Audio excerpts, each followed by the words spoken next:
어떤 소녀가 17살에 시집을 갔습니다. 근데 2년 만에 19세의 나이에 과부가 되었어요. 혼자 사는데요, 동네 사람들이 피다만 꽃이라고 굉장히 애석해하고 자신도 너무 창피해가지고 이 기구한 운명 때문에 기가 막혀서 하루는 거울 앞에 앉아서 자기의 긴 머리를 사정없이 잘라내버리기도 했다고 합니다. 어느 날 무작정 서울로 상경을 했습니다. 그래서 어느 부잣집 식모로 들어가게 되었습니다. 그 집에서 열심히 일을 했고 인정을 받았어요.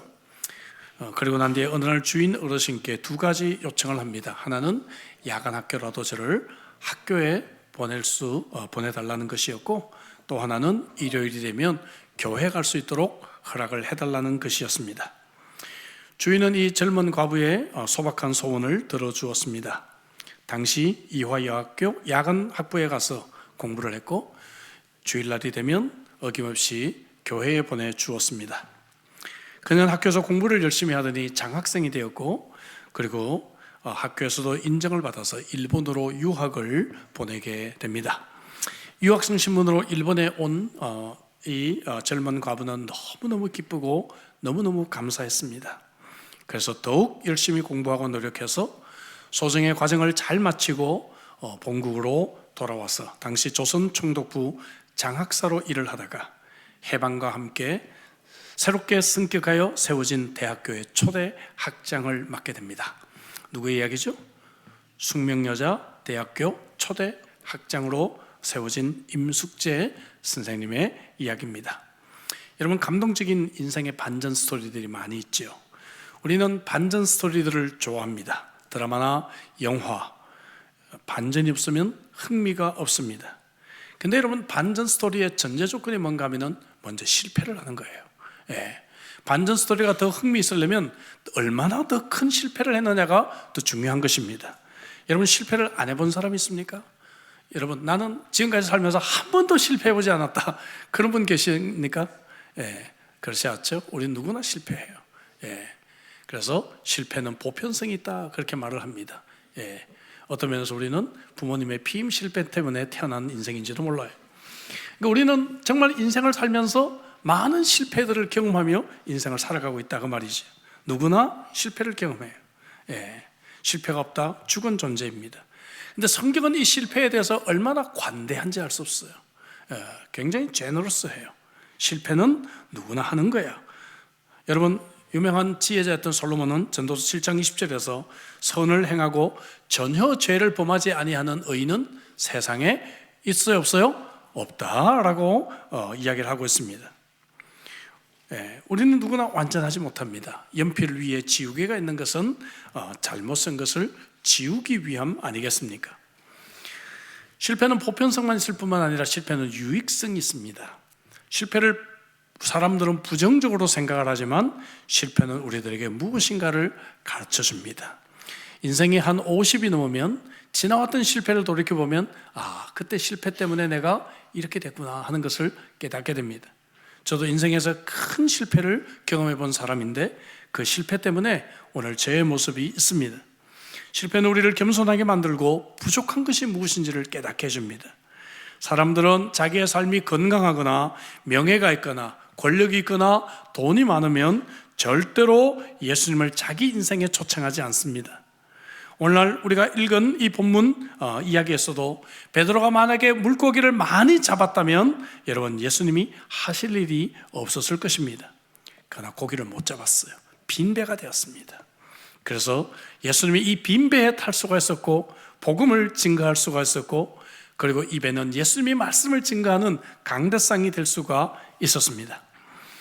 이런 물고기가 가득 찬 배였다면 예수님이 그 배에 오를 수가 없었겠죠. 우리 인생은 언제나 이렇게 텅 빈 배와 같습니다. 많은 것을 채우려고 몸부림을 치고 있지만 늘 우리 인생은 빈배라는 것을 고백할 수밖에 없습니다. 그렇게 열심히 내가 참으로 투자한 사업이 어느 한순간에 빈배가 되고, 내가 그렇게 공을 들였던 인간관계가 어느 날 텅 빈 배로 돌아오게 되고, 그리고 내가 그렇게 열심을 다해 희생하며 키웠던 자녀들이 어느 순간에 부모를 알아주지 못하고 텅 빈 배인 것을 고백하게 되는 것이죠. 평생을 갈릴리 바다에서 살아왔던 베드로에게 이날 아침은 실패 아침이었습니다. 그래서 밤이 새도록 수고했다. 최선을 다했는데 돌아오는 것이 없어요. 이것은 우리가 예수님이 없는 삶이 어떤 것인지를 상징적으로 보여주고 있는 고백입니다. 밤이 새도록 수고하였으되 얻은 것이 없다. 같이 해볼까요? 밤이 새도록 수고하였으되 얻은 것이 없도다. 예. 옆에 분에게 한번 인사하겠습니다. 얻은 것이 없도다. 예, 얻은 것이 없도다. 예. 그렇게 젊음을 바쳐서 열심히 일해가지고 식구들을 먹여 살렸는데 이 식구들이 알아주질 못하고요. 그죠? 내 혼자 쓸쓸하게 이렇게 살아야 되고, 그렇게 열심히 돈을 벌었는데 이 돈이 다 어디 갔는지, 내 몸 아픈 거, 이거 약값도 부족한 것이 우리 인생이 아닐까 생각합니다. 그러나 여러분, 하나님은 베드로의 실패를 반대로 유익되게 반전시키셨습니다. 시편 기자도 그래서 자신이 당한 고난이 오히려 유익했다. 시편 119편 71절에 고난 당한 것이 내게 유익이라, 이로 말미암아 내가 주의 율례를 배우게 되었다 고백하고 있지 않습니까? 오늘 이 자리에 이런 실패감을 갖고 온 분들이 혹시 계십니까? 혹은 실패에 대한 두려움이 있는 분들이 계십니까? 그렇다고 한다면 여러분, 오늘 우리가 예수 그리스도를 다시 한번 깊이 인격적으로 만나고 예수 그리스도를 다시 한번 우리 입에 초청할 수만 있다면 우리의 이 빈배가 변화돼서 놀라운 축복의 배로 반전될 수가 있을 것입니다. 그동안에 제가 몇 차례 복음 설교를 해오고 있는데 2번 정도 더 복음 설교를 제가 더 하려고 합니다. 오늘 저와 여러분들의 인생에서도 정말 실패가 여러분들에게 있었다고 한다면 여러분, 이 실패가 반전되는 역사가 있기를 주의 이름으로 축복합니다. 3가지 변화를 생각해 보려고 합니다. 첫째, 베드로가 실패를 성공으로 바꿀 수 있었던 가장 근본적인 원인은 그가 인생의 주인을 다시 만났기 때문에 그래요. 인생의 주인을 만났습니다. 우리 인생의 성공 여부는 예수님과 함께하는 인생인가, 예수님이 함께하지 않는 인생인가, 이 2가지로 나눌 수가 있습니다. 이 2가지에 따라 우리 인생의 결론이 맺어지게 되는 것입니다. 예수님을 만날 때 우리 인생의 변화가 찾아오는 것입니다. 베드로가 밤새 물고기를 잡는 데 실패하고 그물을 씻고 있을 때 예수님이 찾아오셨어요. 베드로야, 내가 내 배를 좀 사용해야 되겠다. 그래서 베드로는 예수님을 태우고 바다에서 조금 떨어진 곳으로 갔습니다. 그래서 많은 사람이 예수님의 말씀을 들을 수 있도록, 그 당시 스피커 앰프가 없었기 때문에 아주 좋은 그런 환경이 이루어지게 되었다는 것이죠. 3절에 예수께서 한 배에 오르시니 그 배는 시몬의 배라, 육지에서 조금 떼기를 청하시고 앉아서 배에서 무리를 가르치셨다고 말씀합니다. 그래서 베드로는 예수님을 자기 배에 초청을 해서 예수님의 목적대로 이 배를 사용하게 한 것입니다. 여러분, 우리 인생도 마찬가지입니다. 예수님을 우리 인생의 배에 초청하고 예수님의 목적대로 우리 인생이 사용된다면 우리 인생에는 새로운 반전이 찾아올 수가 있습니다. 여러분, 금년도 이제 거의 절반이 지났습니다. 세월은 참 빨리 지나갑니다. 지나간 세월을 한번 돌아보십시다. 만약에 우리가 예수님 없이 헛되게 고생하고 실패의 밤을 보냈다고 한다면 이제 예수님을 여러분들의 인생의 주인으로 다시 만나 예수님과 함께 살아가는 놀라운 반전이 시작되기를 주의 이름으로 축복합니다. 그렇다면 인생의 주인을 어떻게 만날 수가 있을까? 매우 중요한 질문이죠. 오늘 이 베드로가 이 질문에 대한 답을 제공하고 있습니다. 3단어입니다. 믿음, 순종, 그리고 회개입니다. 먼저 믿음입니다. 여러분, 이 믿음이 어떻게 생겼는가? 말씀으로 항상 믿음이 생깁니다. 그는 배에서 하나님의 말씀을 들었어요. 그래서 그 말씀이 그의 이성과 경험과 지식을 압도합니다. 5절에 말씀에 의지하여 그물을 내렸다고 했죠. 항상 말씀을 들을 때 믿음이 생기는 것입니다. 그래서 바울은 로마서 10장 17절에서 믿음은 들음에서 나며 들음은 뭐예요? 그리스도의 말씀으로 말미암는다라고 고백을 했습니다. 밤이 맞도록 수고한 베드로지만 예수님의 말씀을 듣는 순간에 용기가 생깁니다. 여러분, 설교를 들을 때 희망이 생깁니다. 설교를 들을 때 절망적이었던 마음이 위로를 받습니다. 하나님의 말씀이 선포될 때 약했던 믿음이 새 힘을 얻게 되는 것입니다. 한번 해볼까라고 하는 소망이 다시 생기게 되는 것이죠.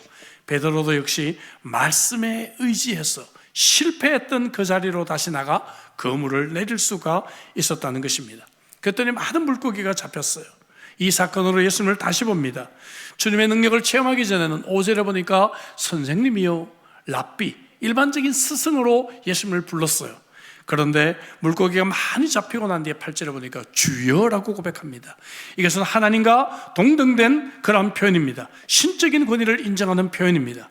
예수님을 전능하신 하나님으로 베드로가 만나게 되었다는 것이죠. 이제는 그분이 내 인생의 스승이 아니라 내 인생의 주인이라는 것을 고백하게 된 것입니다. 여러분, 믿음과 순종은 한 쌍입니다. 믿음은 순종이고 순종은 믿음입니다. 깊은 데로 가서 그물을 던져라. 여러분, 이것은 매우 비현실적이고 상식적이지 않은 말이에요. 왜 그런가? 여러분, 갈릴리 호수는요, 가보면 헬몬산이라고 하는 산에 둘러싸여 있습니다. 이 산에서 이제 눈들이 녹기 시작해가지고 이 갈릴리 호수로 들어와서 바다를 이룹니다. 사실 거대한 호수이지만 워낙 크니까 바다라고 하는 것이죠. 그런데 이 눈이 녹아서 내려온 물이기 때문에 물이 굉장히 차요. 여러분, 아주 찬 데는 물고기가 별로 살지가 않아요. 약간은 그런 종류가 있지만 거의 살지를 않습니다. 그러니까 갈릴리 바다에서 고기를 잡으려면 깊은 데로 그물을 던져야 돼요? 얕은 데로 그물을 던져야 돼요? 제가 답을 다 알려드렸는데 모르시네. 예? 예. 답을 모르시면 사업할 생각하지 마세요. 예.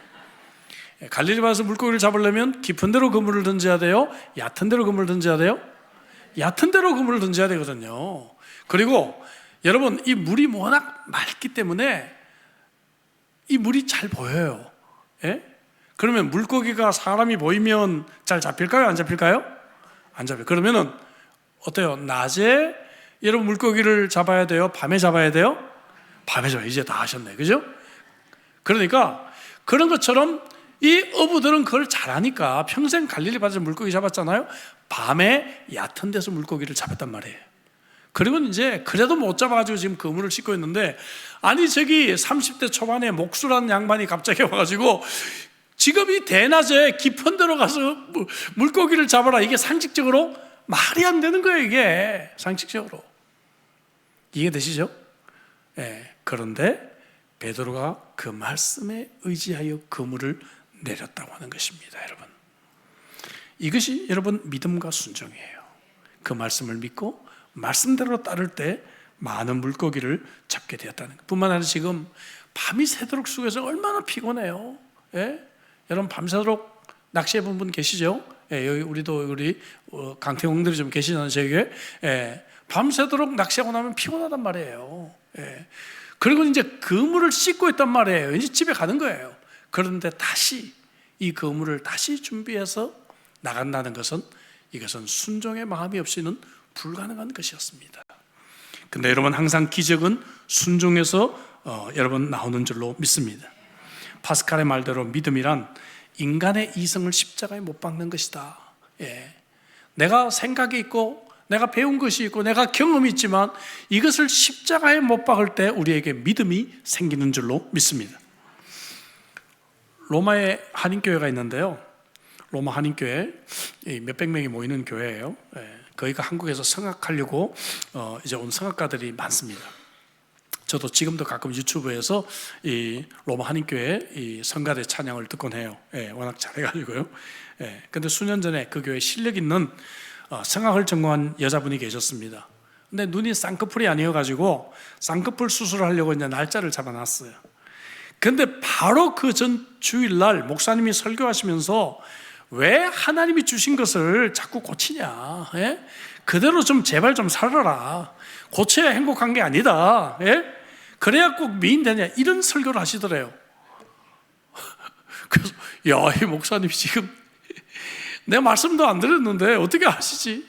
그러다가 그 말씀을 나를 향하는 하나님의 말씀으로 받아들인 거예요. 그래서 쌍꺼풀 수술 취소. 쌍꺼풀 수술 취소한 거예요. 쌍꺼풀 취소했는데, 여러분, 이 유명한 이 성악가 되려면 물론 목소리도 좋고 실력도 있어야 되지만 요즘은 비주얼도 굉장히 중요하거든요. 그래서 다들 막 꾸미고 막 한단 말이에요. 앞에서 나와서 하기 때문에. 예. 상식적으로는 좀 이해가 안 되지만 그냥 단순한 하나님의 말씀에 순종하지 않은 마음이 들어서 취소를 했어요. 근데 얼마 지나고 나서 유럽에서 나비 부인이라고 하는 오페라가 이제 열리게 되는데 이 동양인 이 성악가를 찾고 있었습니다. 이 오페라 무대는 일본이에요. 일본의 해군 중위가 이제 일본에 주둔해 있다가 나비라고 하는 그 아가씨, 일본 아가씨를 만나서 연애한다는 이야기거든요.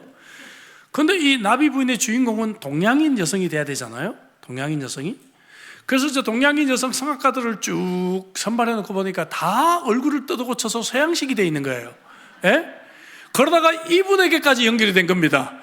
예, 쌍꺼풀 수술하지 않은 오리지널 동양미. 그래서 이 사람이 선발이 됐어요. 이 사람이. 근데 이 나비 부인 오페라가 굉장히 히트를 쳤어요. 그래서 세계적인 유명한 성악가가 되었다고 합니다. 할렐루야. 여러분 오늘 설교 듣고 수술 취소하는 분이 좀 많이 계실 줄로 믿습니다. 예, 안 뜯어 고쳐도 하나님이 주신 대로 충분히 여러분 예쁜 줄로 믿습니다. 아멘이시죠? 자, 핵심은 뭔가? 상식적으로 좀 잘 이해가 안 돼도 하나님의 말씀을 그냥 단순하게 순종하는 자들에게 하나님의 은혜가 임하는 줄로 믿습니다. 하나님이 요구하시는 것은 능력이 아니라 순종이에요. 축복에 대해서 유명한 말씀인 신명기 28장 2절이 어떻게 시작됩니까? 내가 내 하나님 여호와의 말씀을 청종한다, 잘 듣는다. 그죠? 잘 듣는다. 그러면 이 모든 복이 내게 임할 것이다 라고 우리에게 약속해 주고 있습니다. 자, 그럼 세 번째는 믿음과 순종에 이어서 회개입니다. 예수님을 정말 만난 사람은 회개하게 돼요. 베드로가 뭐라 그럽니까? 주여 나를 떠나소서 나는 죄인입니다 고백하죠. 베드로는 지금 자기 앞에 계신 분이 바로 하나님이라는 사실을 깨닫는 순간에 내가 얼마나 죄인이라는 것을 알게 되었다는 것입니다. 어두운 곳에 있으면 내 몸에 무엇이 묻었는지를 몰라요.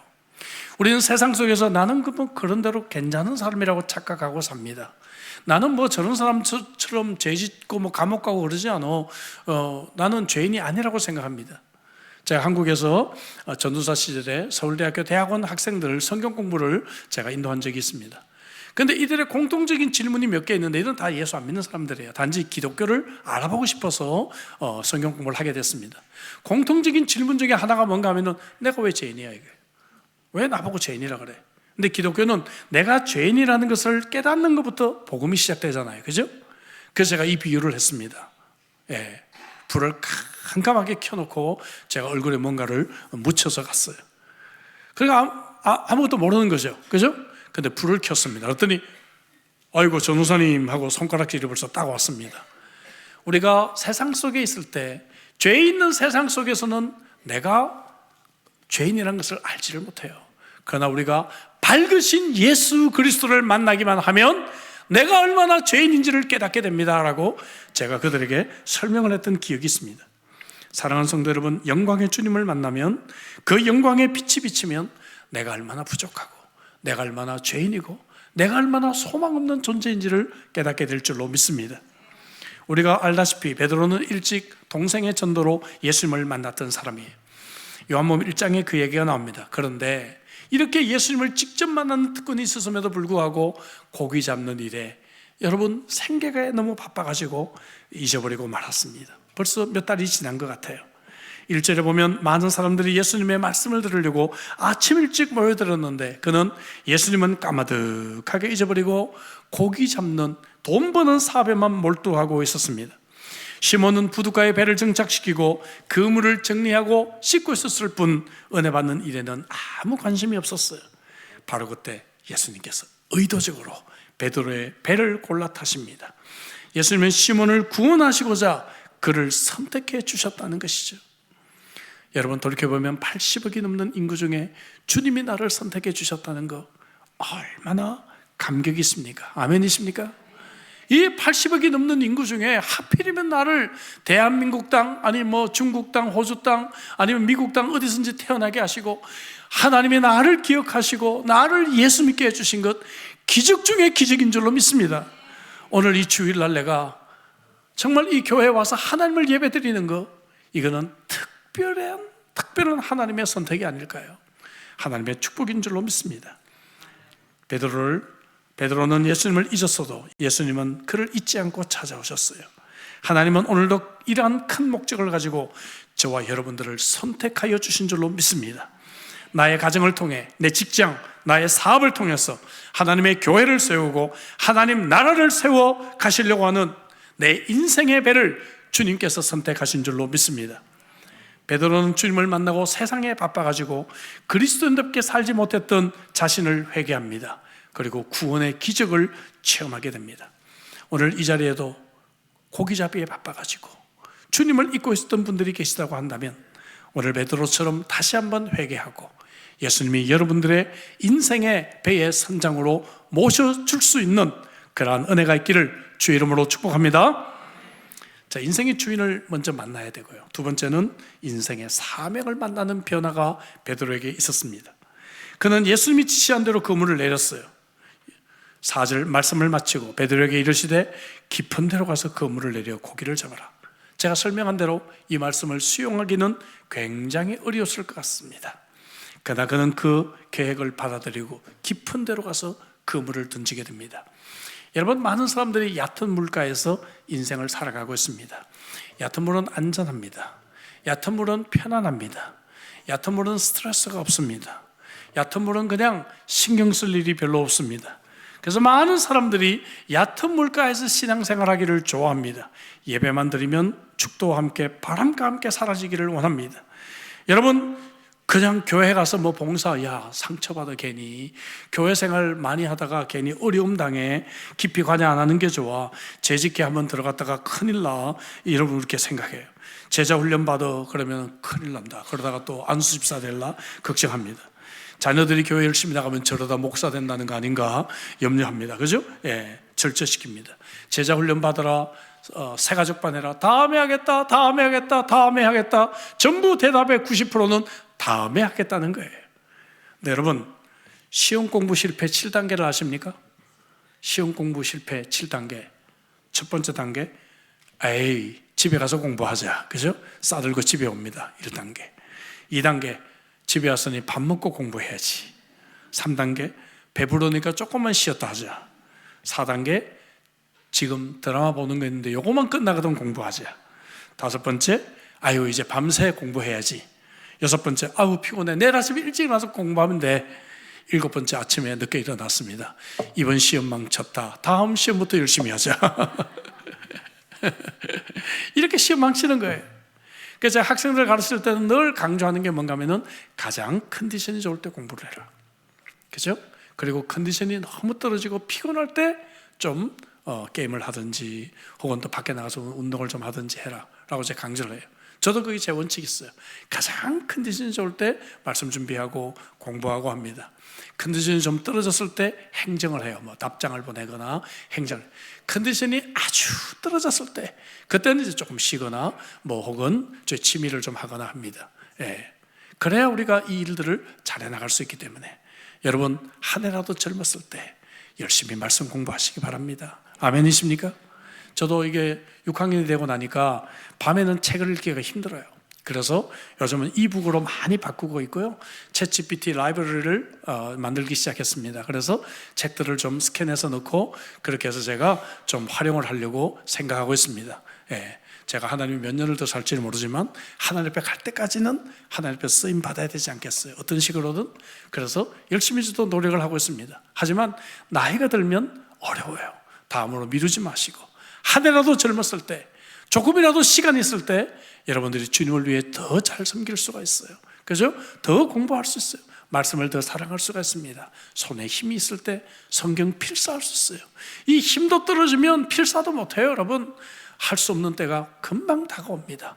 다음으로 미루지 마시고 여러분, 오늘 여러분들이 이 일을 할 수 있기를 주 이름으로 축복합니다. 얕은 물가에 있지 마십시오. 깊은 물로 모험을 하시기 바랍니다. 깊은 물로 가야 깊은 은혜가 주어지는 것입니다. 깊은 물로 가야 더 큰 성공이 주어지는 것입니다. 언제까지 얕은 물에서 우리가 인생을 허비하며 이렇게 인생을 끝낼 것입니까? 여러분 깊은 물로 가서 모험할 수 있는 주의 백성들이 되시기를 주의 이름으로 축복합니다. 예수님은 우리 인생을 조그만 피라미 같은 물고기 몇 마리 잡으라고 우리 인생을 이 땅에 보내지 않으셨어요.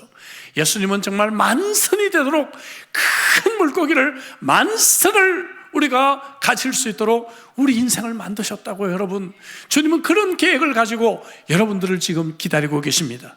저는 제가 사랑하는 우리 사랑하는 성도들의 인생이 이렇게 축복받고 쓰임받는 인생이 되시기를 주의 이름으로 축복합니다. 나가서 베드로는 단지 물고기를 많이 잡았다, 이걸로 끝이 아닙니다. 10절에 보니까 예수님께서 이제 후로는 내가 사람을 취하리라 했어요. 여러분, 이제 베드로는 제2의 각성을 하게 된다 하는 것이죠. 마태복음에 보니까 이 주님께서 베드로에게 사람을 낚는 어부가 될 것이다 라고 도전을 주십니다. 여러분, 단지 물고기를 많이 잡았다가 끝이 아니에요. 그의 인생에선 새로운 소명이 생겼어요. 세계적으로 유명한 변증가 또 연설가였던 지네스는 소명이라는 책에서, The Call이라고 하는 책에서 소명을 이렇게 정의합니다. 소명이란 당신의 인생의 중요한 목적을 발견하고 그리고 성취하는 것이다. 영어로는 Finding and Fulfilling the Central Purpose of Your Life. 참 멋진 정의를 했어요. 그리고 좀 더 풀어서 이렇게 말을 했습니다. 소명이란 하나님이 우리를 그분께로 부르셨기에 우리의 존재 전체, 우리의 행위 전체, 우리의 소유 전체가 특별한 헌신과 역동성으로 그분의 이런 소원에, 그분이 부르시는데 응답하여 그분을 섬기는 데 투자하게 된다는 진리다라고 말을 하고 있습니다. 멋진 정의 같아요. 여러분들 어떤 소명을 갖고 계십니까? 예수님께서 베드로에게 고기를 잡아라, 단지 돈벌이가 아닙니다. 앞으로 수많은 영혼을 구원하는 하나의 사인을 그에게 허락해 주신 것입니다. 그래서 베드로는 모든 것을 버리고 예수님을 쫓아갑니다. 얘를 제2의 각성이라고 해요. 여러분들 이런 제2의 각성이 있었나요? 내가 그냥 다 포기하더라도 이것 위해서 내 인생을 한번 멋지게 살아보겠다, 내가 이것 위해서 인생을 한번 투자해보겠다, 그런 깨달음이 여러분들에게 있으셨나요? 여러분, 열왕기하 7장에 보면 나병 환자들 얘기가 나와요. 나병은 그 당시에 성 밖으로 쫓겨나서 살았습니다. 이때 적군들이 쳐들어와서 성을 에워싸고 먹을 것이 없어서 굶어 죽고 있는 때였어요. 나병 환자들이 굶어 죽으려고 하다가 적군들에게 가자, 우리 어차피 여기서 죽거나 적군이 죽거나 똑같은 거 아니냐, 만약 적군들이 우리에게 먹을 것을 주면 우리가 살 수 있지 않겠느냐. 그래서 적군으로 막 갑니다. 근데 가보니까 적군들이 다 도망가고 먹을 것이 너무 많아요. 그래서 그곳에서 막 시컷 먹어요. 제1의 각성은 생존을 위한 각성이죠. 그죠? 네. 제1의 각성을 한 거예요. 실컷 먹어요. 먹다 보니까 성 안에서 굶어 죽고 있는 자기의 가족들과 친구들이 생각났어요. 그 7장 9절에 나병 환자들이 그 친구에게 서로 말하되 우리가 이렇게 해서는 안 되겠도다. 오늘은 아름다운 소식이 있는 날이거늘 우리가 침묵하고 있도다. 만일 밝은 아침까지 기다리면 벌이 우리에게 미칠지니 이제 떠나 왕궁에 가서 알리자. 그래서 이제 이들이 왕궁으로 달려가서 여기에 음식이 있다, 여기에 먹을 것이 있다라고 사람들에게 외치기 시작했다는 것입니다. 이것을 제2의 각성이라고 합니다. 우리가 처음 이민 와가지고 뭐하고 먹고 살까? 그죠? 집 구하고 자녀 학교 찾고 이런 것들은 다 뭐예요? 제1의 각성이죠. 생존을 위해서 우리는 몸부림쳤습니다. 근데 어느 정도 좀 먹고 살만하면 인생은 의미를 찾잖아요. 내가 도대체 뭐하고 살아야 될 것인가? 그래서 괜히 가가지고 뭐 로타리 클럽 같은 데 가서 뭐 회장, 무슨 이사 이런 직분 맡아가지고 오고, 그죠? 예. 또 뭡니까? 또 어디 가가지고 또 뭐 감투 하나 쏘기도 하고, 이렇게 우리가 뭔가 인생의 의미를 우리가 찾는단 말이죠. 이것을 제2의 각성이라 그래요. 여러분은 제2의 각성을 해보셨습니까? 내가 뭐하고 인생을 살 것인가? 여러분, 오늘 주님께서는 베드로에게 제2의 각성을 하게 하시는 것입니다. 베드로는 이제 물고기와 그물과 배를 포기하고 하나님 나라를 위한 길로 그가 달려가기 시작합니다. 아브라함은 본토 친척 아비집을 떠나 그는 하나님이 부르신 곳으로 따라가기 시작합니다. 여러분, 이렇게 저와 여러분들이 예수님을 따라 제2의 각성을 할 수만 있다면 우리 인생은 달라질 것입니다. 우리 인생은 변화될 것입니다. 여러분, 인생 참 빨리 지나갑니다. 남은 인생 무엇을 위해서 사시기를 여러분들이 원하십니까? 주님과 더불어 인생을 살아가는 이 사명은 모든 것을 포기해도 좋을 만큼 가치 있는 일인 줄로 믿습니다. 대가를 두려워할 필요가 없습니다. 가장 가치 있는 일에 여러분들의 인생을 투자하시기를 주 이름으로 축복합니다. 실패를 통해 베드로는 인생의 주인을 만났어요. 인생의 사명을 만났어요. 그 결과 세 번째, 그는 인생의 행복을 만나는 변화를 가져오게 됩니다. 여러분, 우리 인생의 가장 큰 행복은 관계부터 시작합니다. 건강한 관계가 이루어질 때 우리는 행복하게 되는 것이죠. 항상 관계는 수직적으로 하나님과의 관계가 건강하고 수평적으로 우리 이웃과의 관계가 건강한 것입니다. 베드로는 자신의 배를 예수님께 드림으로 예수님과 협력하는 관계가 돼요. 인생의 주인을 만나고 인생의 사명을 만남으로 하나님과 건강한 관계가 되었음을 말씀을 드렸습니다. 나아가 그는 동료들과도 서로 협력하고 축복의 관계가 됩니다. 여러분, 예수님 말씀대로 순종했더니 엄청난 양의 물고기를 잡았어요. 그런데 동무들을 부릅니다. 7절 볼까요? 이리 와서 나를 도우라. 다른 배에 있는 동무에게 손짓하여 와서 도와달라 하니 그들이 와서 두 배의 체험에 잠기게 되었더라 했어요. 여러분, 나 혼자 잘 사는 것이 아닙니다. 같이 잘 돼야 되는 것이죠. 동역자 의식이 생겼어요. 여러분, 이렇게 물고기가 많은 순간에 베드로는 자기가 양육해야 될 식구들이 생각났을 거예요. 성경에 보면 베드로는 장모님을 모시고 있다고 합니다. 더 많은 식솔들이 있었어요. 그러면 내가 이 수익 가지고도 더 부족한데 욕심이 생겼을지 몰라요. 근데 베드로는 욕심을 포기하고 친구들을 불러, 야, 이리 와라. 나를 도와서 우리 함께 고기 잡자. 그래서 두 배에 가득 채우게 되었다라고 고백하고 있지 않습니까? 멋진 동역의 그림입니다. 여러분, 혼자 배를 채우려고 했다가는 아마 그물이 찢어지고 물고기를 상실하고 그 배는 침몰되었을 수도 있어요. 그런데 이 동물을 함께 초청함으로 말미암아 얼마나 다른 사람들에게 축복이 되는 관계가 되었습니까? 여러분들은 혼자만 욕심 부리지 마시고 나누시기 바랍니다. 여러분, 아프리카에 있는 사람들하고도 나누고 컴패션을 통해서 정말 어린아이들에게 내가 가진 것들을 나누기도 하고 선교원금을 통해서 이광주 선교사님이 열심히 병아리 지금 부양하고 있는데 병아리들이 이 말라카시 사람들의 마을 속에 들어갈 수 있도록 나누기도 하고 하나님께서 우리에게 주신 것들을 함께 나누는 그러한 은혜가 있을 때 우리들에게 진정한 행복이 찾아올 줄로 믿습니다. 옆에 있는 분에게 한번 인사하겠습니다. 와서 나를 도우라. 그죠? 예, 나를 도와서 같이 동업합시다. 그죠? 와서 나를 도우라. 예, 내 혼자만 배불리 먹고 살지 않고 함께 나를 도와서 우리 함께 잘 살자는 것입니다. 저는 자주 이 시드니에 있는 한인 이민교회들을 위해 기도합니다. 우리 교회만 잘 되면 안 되잖아요. 다른 교회도 잘 돼야 되잖아요. 아멘이십니까, 여러분? 여러분은 좀 기도하세요. 예? 다른 교회에서 성도를 빼올 생각하지 마시고 여러분 다른 교회에서 좀 기도하셔야 됩니다. 그 교회도 잘 되도록 기도해야 돼요. 우리 모두가 함께 잘 돼야 되는 것이죠. 아멘이시죠? 우리 건강한 이런 관계 속에서 참된 행복이 있는 줄로 믿습니다. 뿐만 아니라 베드로는요, 피로가 채워졌어요. 이게 참 중요해요. 베드로에게 지금 필요했던 건 물고기였습니다. 이 물고기를 잡아가서 생계를 그가 유지해야 됐잖아요. 근데 영적인 것만 강조하지 않고 베드로에 필요했던 물고기가 채워졌다는 것이죠. 6절에 너무 많이 잡혔다는 거예요. 그죠? 예, 다른 성경에서는 153마리다 이렇게 말하고 있습니다. 153마리. 예, 성경 퀴즈에 가끔 나요. 이런 걸 왜 퀴즈 내는지 전 잘 모르겠어요. 숫자니까 퀴즈 내는지 몰라요. 그러다 보니까 어떤 목사님은 이상한 해석을 해요. 알레고리컬한 해석이다, 풍유적 해석이다 이렇게 말하는데 목사님 왜 153마리인지 아십니까? 그러더라고요. 왜요? 그랬더니 마가 요한의 다락방에서 몇 명이 모였습니까? 120명이 모였죠. 예수님의 나이가 몇 살입니까? 33살까지 사셨죠. 더 해보십시오 그러더라고요. 이분이 지금 무슨 얘기를 하려고 그러나? 예, 이런 풍유적인 그런 알레고릭한 해석을 하는데 그건 중요하지 않아요. 153마리든 155마리든 중요하지 않고요. 정말 너무나 많은 물고기를 잡았다 그 말이지요. 여러분, 영적인 일에 우선순위를 두면 하나님은 이 땅에서도 우리에게 복 주십니다. 여러분, 저는 제가 짧지 않은 목회 생활 중에 성도들을 참 많이 만났는데 제가 그냥 예를 말하면 저는 수만 명 얘기할 수 있어요. 영적인 일에 우선순위를 뒀을 때 하나님이 그들의 삶도 축복하시고 기적적으로 진급도 시켜주시고 사업도 잘 되게 하시고 그리고 어떤 분들은 정말 가난하게 살아요. 하나님 정말 돈 좀 주시면 안 돼요? 기도했는데 기도가 응답이 안 되는 것 같아.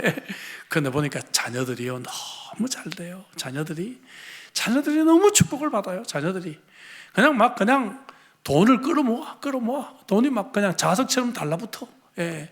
저는 진짜 수만 명을 간증할 수 있습니다. 사랑하는 성도 여러분, 영적인 일에 우선순위를 두시기 바랍니다. 마태복음 6장 33절 말씀 무엇이죠? 그런즉 너희는 먼저 그의 나라와 그의 의를 구하라. 그리하면 이 모든 것을 너희에게 더하시리라. 이 모든 것은요 우리에게 필요한 것을 말하는 거예요. 그것까지 다 하나님께서 채워주실 것을 말씀하고 계십니다. 뉴욕 브루클린이라는 지역이 있는데요, 브루클린에 윌리엄 리바인이라고 하는 사람이 있었어요. 이 사람이 원래 정육점을 운영했던 사람인데 한 달에 강도를 4번이나 맞고 생명의 위협을 느끼게 돼요. 그래서 어렵게 방탄조끼를 어디서 구해서 입고 이제 일을 하는데, 그걸 보고 이웃에 있는 가게 점원들이 그거 어디서 샀어? 나도 하나 구해줄래? 자꾸 얘기하는 거예요. 다 비슷한 처지니까. 그래서 이 사람이 이 방탄조끼를 공급하는 이 공급원이 됐다가 아예 그냥 정육점을 접고요, 방탄조끼를 제조하는 회사를 시작하게 되었습니다. 그래서 국제적으로 유명한 바디 아머 인터내셔널이라고 하는 회사를 설립하게 되고 이 사업으로 큰 성공을 거두게 되었어요. 강도를 4번 맞은 것 얼마나 힘든 일이에요. 근데 이것이 전환점이 되어서 그의 인생에 반전이 찾아왔다는 것이죠. 여러분 실패하셨습니까? 괜찮습니다. 실패하지 않았으면 몰랐잖아요. 그죠? 이제 실패하고 보니까 알았잖아요. 실패를 통해서 깨달았잖아요. 이 실패를 통해서 우리가 방향을 전환할 수만 있다면, 실패를 통해서 내가 다시 정말 예수 그리스도와 함께 인생을 출발할 수만 있다면 우리 인생은 반전될 줄로 믿습니다.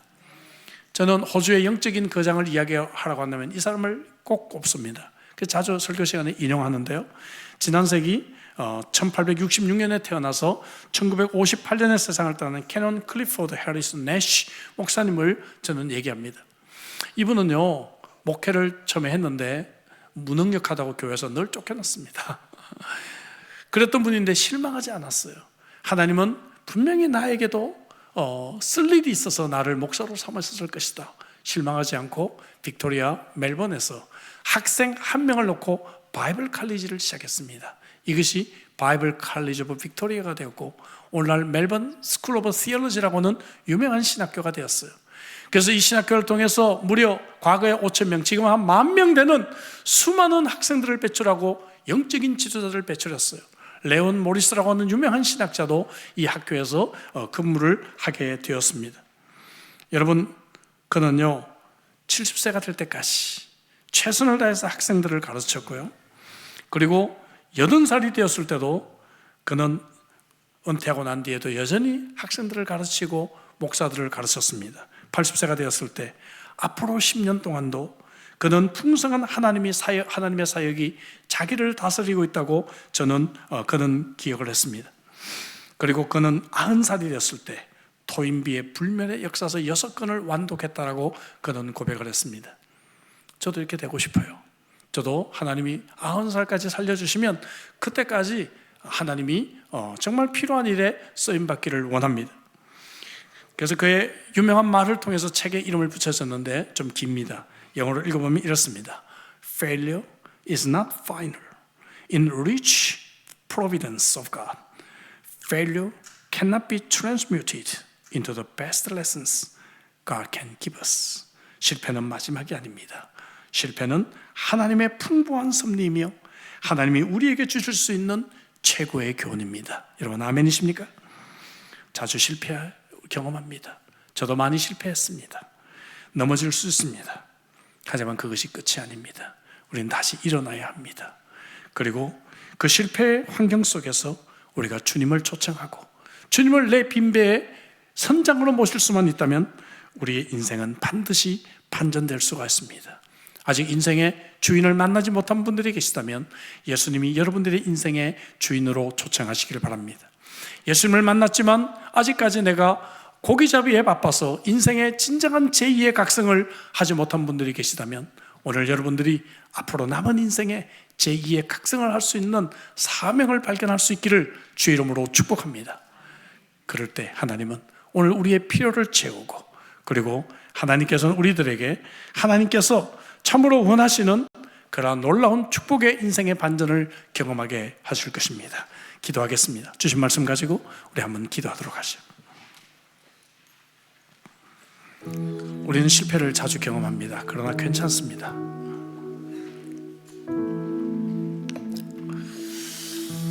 실패 때문에 마음이 아픈 분들이 계십니까?